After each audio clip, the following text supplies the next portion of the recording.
কারণ কোরআন কার কালাম? ফামান আহাব্বাল কুরআন ফাকান্নামা আহাব্বাল্লাহ। সুতরাং যে কোরআনকে ভালোবাসলো সে আল্লাহকেই ভালোবাসলো। আর কোরআনকে ভালোবাসার অর্থ কি? ওয়ান্তাসালা মা ফিহি মিনাল আরামিল ওয়াজতানাবা মা ফিহি মিনান নাওয়াহি। কোরআনের মধ্যে যে হুকুম আছে আল্লাহ তা পালন করে, কোরআনের মধ্যে আল্লাহর যা নিষেধ আছে তা পরিহার করে। এই দুইটার নাম হলো কোরআনের ভালোবাসা, আল্লাহর ভালোবাসা।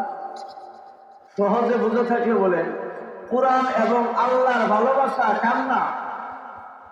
কোরআনে আল্লাহ যা করতে বলছেন তা করি, যা ছাড়তে বলছেন তা ছাড়ি। তাহলে বোঝা গেল আমার অন্তরে আল্লাহর ভালোবাসা আছে। আর যদি এমন হয় আল্লাহ যা করতে বলছেন করি না, আর যেটা করতে নিষেধ করছেন সেটাই করি, এটা কি হলো? উল্টা। আল্লাহ কোরআনে নামাজ কায়েম করতে বলছেন না নিষেধ করছেন? নামাজ পড়তে বলছেন না নিষেধ করছেন? এখন যদি না পড়ি তাহলে কি আমি আল্লাহকে ভালোবাসলাম, কোরআনকে ভালোবাসলাম? আমার মধ্যে দিনদারি আছে। অথচ এক শ্রেণী মানুষ আছে সমাজের মধ্যে, নামাজ না পড়াও বলে কি নামাজ না পড়লে কি হবো, ইমান ঠিক আছে। এই কথাটাও এক ধরনের কুফরি কথা। কি কথা বলেন?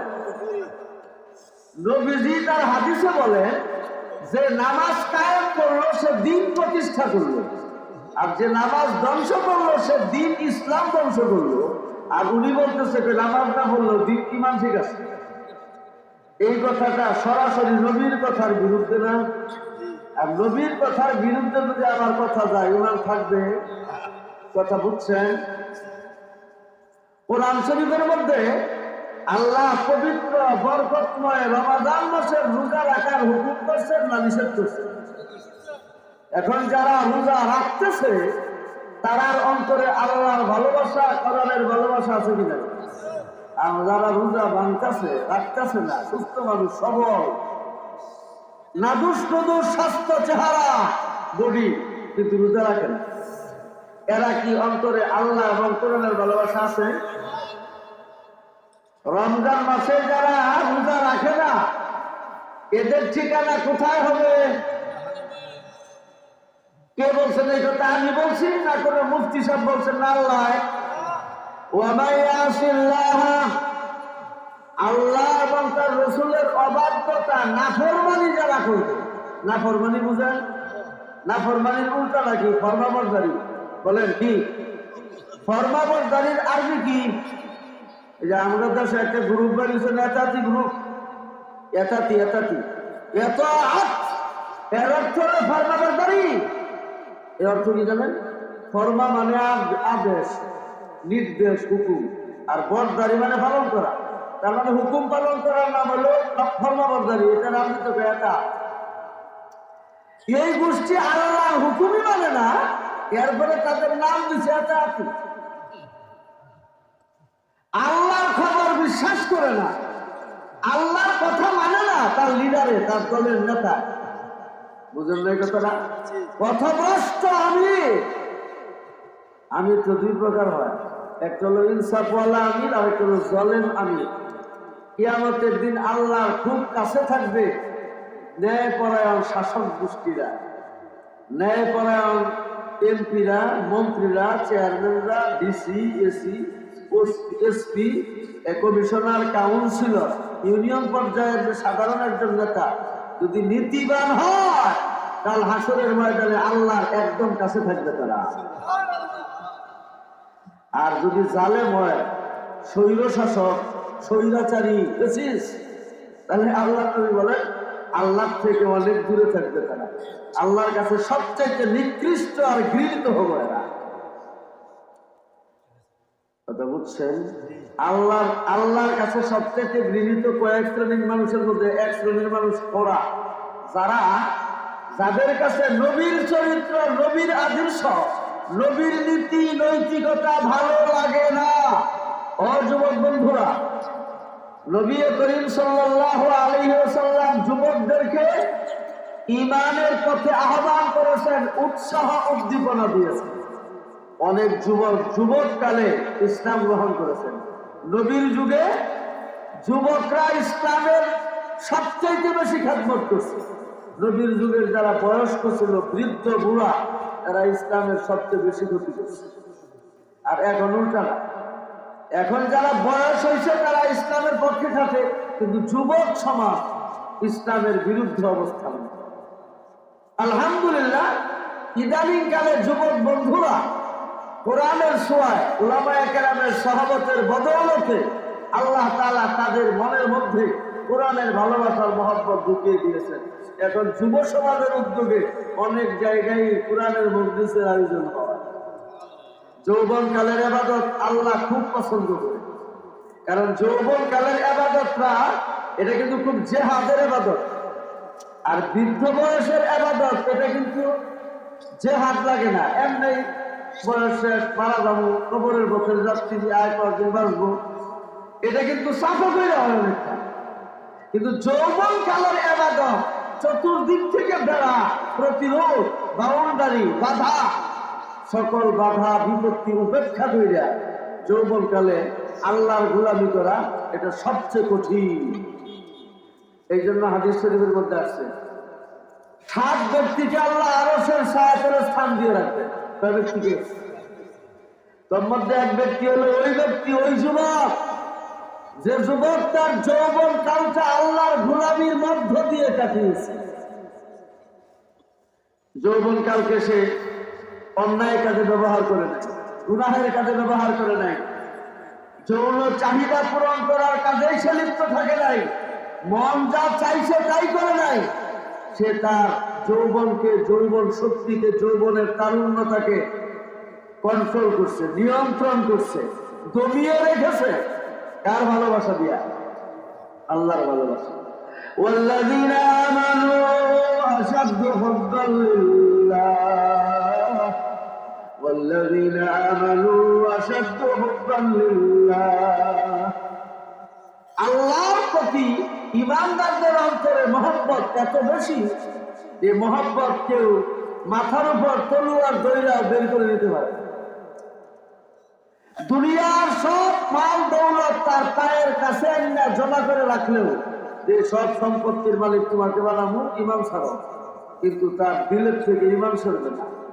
ইমান এমন এক মজবুত নিয়ামত যে এটা যার অন্তরে আল্লাহ ঢুকিয়ে দিয়েছেন, এই অন্তরের থেকে ইমান কখনো বিচ্ছিন্ন হবে। আর প্রকৃত ইমানদার যারা, তাদের কাছে আল্লাহর চাইতে তার আব্বা আম্মা অধিক প্রিয় নয়, তার স্ত্রী অধিক প্রিয় নয়, তার সন্তান অধিক প্রিয় নয়, তার ব্যবসা বাণিজ্য অধিক প্রিয় নয়, খেত খাবার অধিক মহব্বতের নয়, আত্মীয় স্বজন মহব্বতের নয়।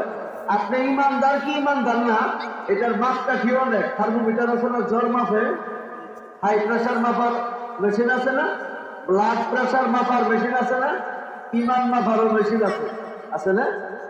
এটা কোথায় গিয়া পাবেন? মুক্তা সারুকলা স্বাস্থ্য কমপ্লেক্স দিকে আছে, আমার ডাক্তার আগে স্যার ইমানটা মাপ করতে মেশিন নেই। হ্যাঁ, ইমান মাপার মেশিন কোথায়? কোরআন এবং সুন্নতে। এক হাদিসের মধ্যে আসছে, এক সাহাবী জিজ্ঞেস করছেন, হুজুর ইমান কি জিনিস, কেমনে বুঝবো ইমান আছে আমার? হুজুর বললেন, নেক আমল যদি তোমাকে খুশি বানায়, নেক আমল যদি তোমাকে আনন্দ দেয়, ভালো লাগে, আর গুনার কাজ যদি তোমাকে দুঃখিত বানায়, তোমাকে অস্থির বানায়, তোমাকে ব্যথা দেয়, এই গুণাটা হয়ে গেল, অন্তরে চোট লাগে, দুঃখ লাগে, যাতনা লাগে, ব্যথা লাগে, তাইলে বুঝবা তোমার কি আছে? ইমান আছে। মানে শত শত ওয়াক্ত নামাজ আমি ছেড়ে দিতেছি, একদম কোনো অস্থিরতা নাই, কোনো টেনশনই নাই, কোনো চিন্তাই নাই। ইমান আছে না নাই?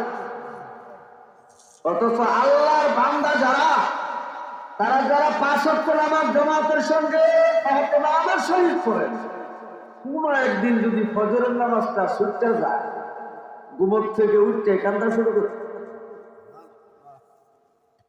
কান্না শুরু করে, অস্থির হয়ে যায়, হ্যাঁ আল্লাহ আমি কি করলাম, কি হলো আমার, শয়তান গালেব হয়ে গেল আমার উপর।